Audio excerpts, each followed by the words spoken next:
ඉලෙක්ට්‍රෝන අන්වීක්ෂයෙන් වෙනස් වන ආලෝක අන්වීක්ෂය සතු ලක්ෂණයක් වන්නේ පහත කවරක්ද? විද්‍යුත් චුම්බක කාච කියන්නේ ඉලෙක්ට්‍රෝන අන්වීක්ෂයෙන් වෙනස් වෙන කියන්නේ ඉලෙක්ට්‍රෝන අන්වීක්ෂය දැන් තියෙනේවනේ. මොනවද ඉලෙක්ට්‍රෝන අන්වීක්ෂයේ විද්‍යුත් චුම්බක කාච භාවිත කිරීම? හරි. දිමාන ප්‍රතිබිම්බ නිරීක්ෂණය.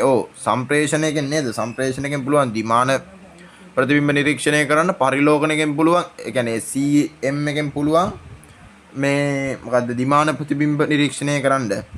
පරිලෝකන අන්වීක්ෂයෙන් පුළුවන්.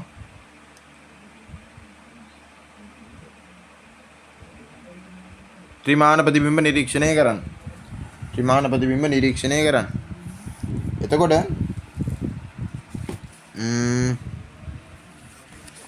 සජීවී නිදර්ශක නිරීක්ෂණය කළ හැකි වීම.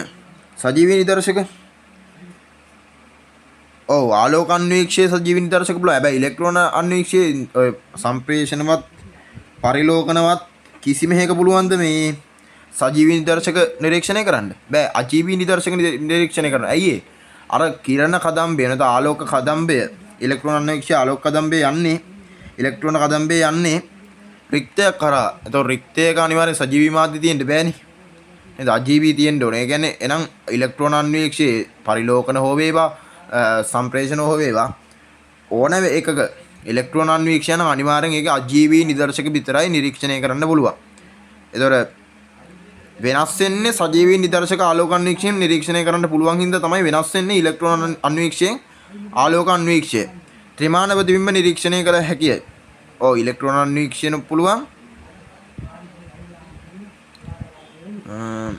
මොකද්ද ආලෝක අන්වීක්ෂණ පුළුවන්. නිදර්ශක වර්ණ ගැනීමේදී බැරලෝහ භාවිතය. ඒකේ ඉලෙක්ට්‍රෝන අන්වීක්ෂයනේ. ඒකේ ඉලෙක්ට්‍රෝන අන්වීක්ෂය තියෙනවා. මේක අහන්නේ දැන් ඒ කියන්නේ මේකේ අහලා තියෙන්නේ මොකද්ද දැන් ත්‍රිමාන ප්‍රතිබිම්බ එහෙම මේ ආලෝක අන්වීක්ෂයෙන් බලන්න බෑනේ. දැන් මේක අහලා තියෙන්නේ ඉලෙක්ට්‍රෝන අන්වීක්ෂයෙන් බැරි එක නේද? කියන්නේ සජීවී නිදර්ශක නිරීක්ෂණය කළ හැකි වීම. තමයි උත්තරේ විදිහට ගන්න වෙන්නේ. එහෙම තමයි ගන්න වෙන්නේ. එහෙනම් උත්තරය 3. සජීවී නිදර්ශක නිරීක්ෂණය කළ හැකි වීම. ඉලෙක්ට්‍රෝන අන්වීක්ෂයේ නිරීක්ෂණය කළ හැක්කේ අජීවී නිදර්ශක පමණයි.